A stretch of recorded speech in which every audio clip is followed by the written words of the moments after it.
क्या हुआ जब महादेव जी और हनुमान जी के बीच में युद्ध हुआ। पार्ट 2। पहला, क्या हुआ जब महादेव जी ने अपना सबसे शक्तिशाली तलवार चंद्रहास चलाया था हनुमान जी के ऊपर। तब हनुमान जी अपना सबसे शक्तिशाली अस्त्र चलाए जो कि उनकी माँ माता पार्वती जी ने दिया। जब ये आपस में टकराए तो बड़ी भीषण सी आवाज आई जिससे दोनों तलवारों का 2 टुकड़ा हो गया और चंद्रहास का टुकड़ा सीधे जा रहा था पृथ्वी की ओर। और जैसे ही हनुमान जी ने देखा वह सीधे तेजी से उस चंद्रहास के टुकड़े के पास जाने लगे उसे रोकने के लिए, परंतु वो रोक नहीं पा रहे थे। उन्होंने अपने मन में श्री राम जी को याद किया और जोर से बोले जय श्री राम, और उसी वक्त उस चंद्रहास के टुकड़े को रोक देते हैं। अगर आपको लगता है जय श्री राम बोलने से हर एक तकलीफ दूर हो जाती है तो हमारे चैनल को सब्सक्राइब कर दीजिए। दूसरा, जब हनुमान जी के भाई शत्रुघ्न ने गुस्से में आकर चलाया ब्रह्मास्त्र महादेव जी पर, तब हनुमान जी अपनी फिक्र न करते हुए महादेव जी को बचाने के लिए ब्रह्मास्त्र लगने से पहले उनके सामने आकर खड़े हो गए। और जैसे ही वो ब्रह्मास्त्र हनुमान जी को लगने ही वाला होता है तब उसी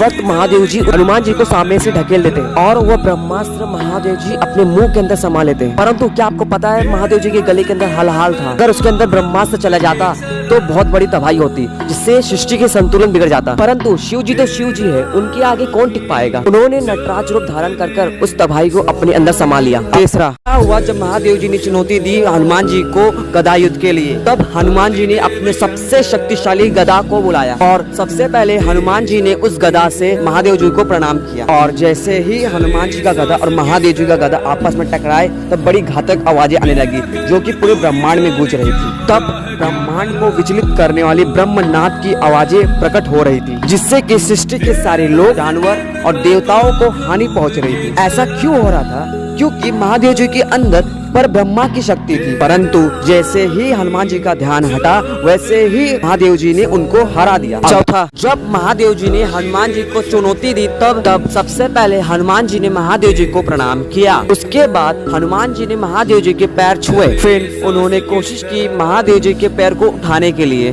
परंतु वह उठा नहीं पा रहे थे। तब महादेव जी ने एक ही झटका मारा और हनुमान जी दूर जाके गिर पड़े। उसके बाद हनुमान जी फिर से उठते हैं और लड़ने लगते हैं। तब उनको याद आता है महादेव जी की बातें। उसके बाद हनुमान जी जोर से मुक्का मार देते हैं महादेव जी के सीने पर। तब महादेव जी को बहुत तेज गुस्सा आता है और उनकी तीसरी आंख खुलने वाली होती है, परंतु वो शांत हो जाते हैं हनुमान जी का बल देखकर। अगर वीडियो आपको अच्छी लग रही हो तो प्लीज सब्सक्राइब कर दीजिए।